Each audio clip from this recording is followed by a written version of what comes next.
think this may be the cheapest lens that I've ever featured on the channel. And I think a lot of people might hate this lens, but I also think there'll be another group of people, myself included, that will really like it, especially when you consider the price tag. So if you hate the look of the images you're seeing now, feel free to click away. Everyone else, if not, stick around and let's get into it.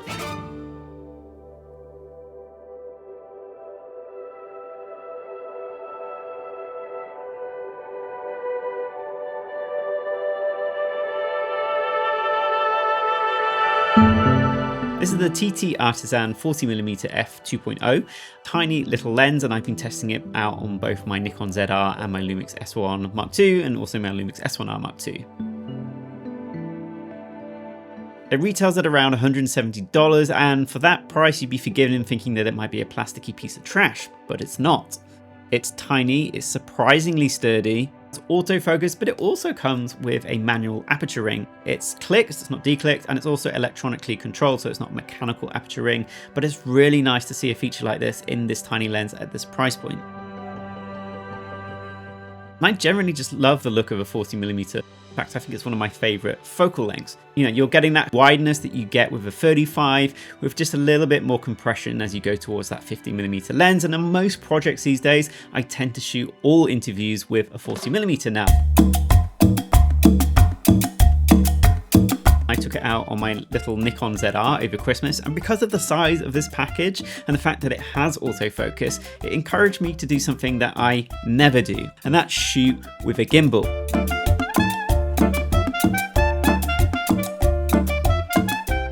So I dusted off my little RS3 Mini and chucked the Nikon ZR on with a 40mm and had a little play around, and just absolutely loved the results that I was able to get. Being able to shoot on this tiny form factor with autofocus on a tiny gimbal that fits in a backpack is kind of a bit of a revelation for me, like about what's possible with today's camera equipment. In fact, they're some of the nicest images I think I've got to date on the Nikon ZR.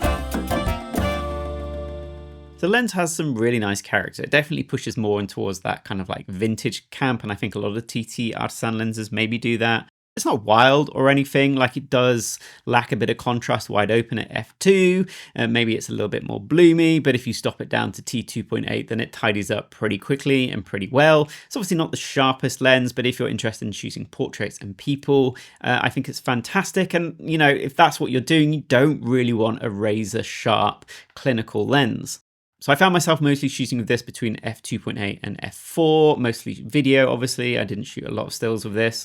One of the things I absolutely love about this lens is the physical aperture wheel. One of the things I hate with using electronic lenses and modern lenses is the fact that you've got to sort of interact with a dial somewhere on the camera to change the aperture, and that often pulls you out of the moment. It pulls you out of monitoring your image, whereas with my cine lenses, with mechanical aperture control, you just have to slide your finger along that wheel to change the aperture. Now on this lens, it is clicked, it's not declicked, so the aperture will still be stepped and change in increments rather than the sort of gradual transition you'll get on your classic cine glass.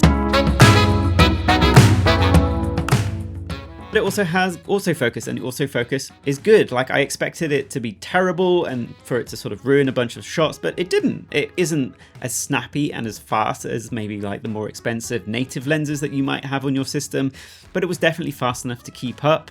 I guess occasionally it took a little bit longer to acquire focus on eyes, which I noticed only when I was shooting in like slow motion or in super slow motion, but once it had locked and acquired focus, it generally kept up really well. Given that on the Nikon ZR, I was shooting on a gimbal, I was also shooting in 50 and 120 frames a second, and I didn't really notice any pulsing or falling out of focus.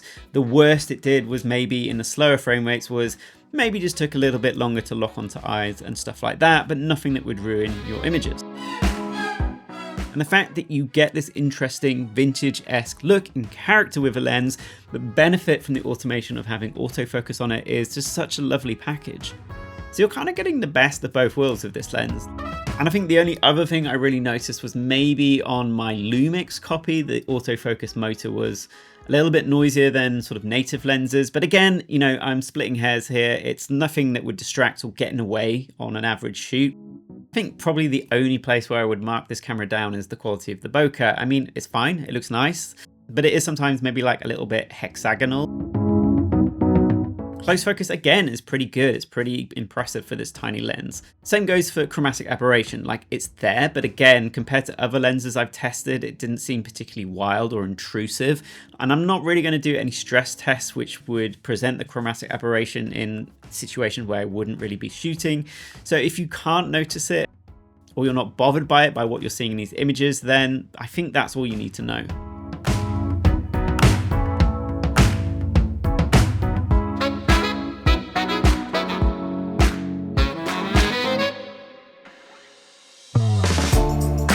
Okay, let's look at some controlled tests now. So here we are on the Lumix S1R Mark II. We're wide open at f2 on the TT Artisan 40mm. And as you can see, there's a fair bit of highlight blooming around the light sources and also a bit of vignetting and loss of contrast and saturation when we are wide open. And if we quickly cycle between f2 to 2.8 to f4, you can really see how the lens characteristics change as we stop it down. Notice how the center and the vignetting tidies up. As we go to f4, I think we get optimal contrast and sharpness, and the ghosting and blooming around the light sources is pretty much gone by this point. You can see even wide open at f2 that chromatic aberration is pretty well controlled. You would generally expect to see this around the backlight here, and as you can see, there's not a lot going on. Here is the 35mm Lumix S lens at f2, maybe a slight magenta or warm bias in the TT Artisan. If you look at the white door in the background, it's a lot more neutral on the Lumix. And you can see a bit more detail going on in the eyes on the Lumix lens. Here we are with the Lumix S24-60 at 40mm at f2.8. The colours are quite different here. Look at the density and saturation of the red jumper, which is just a little bit more richer on the Lumix lens. However, sharpness on the TT Artisan actually looks better at f2.8 than the zoom lens.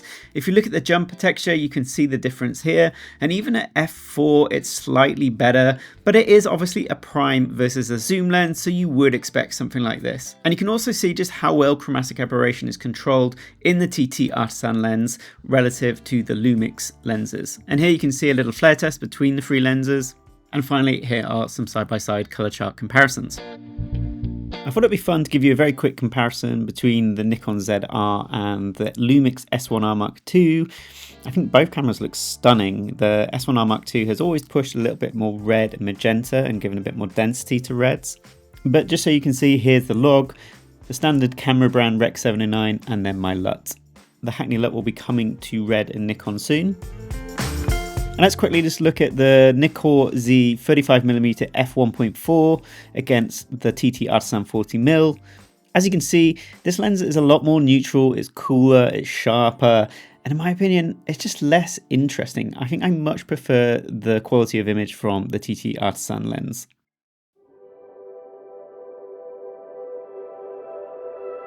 It's funny because I've been talking to a few people over the last few months who have been testing this lens, and it's clear that it has a bit of a Marmite effect. Some people love it, like me, and other people just don't get it. They don't like it, and that's fine.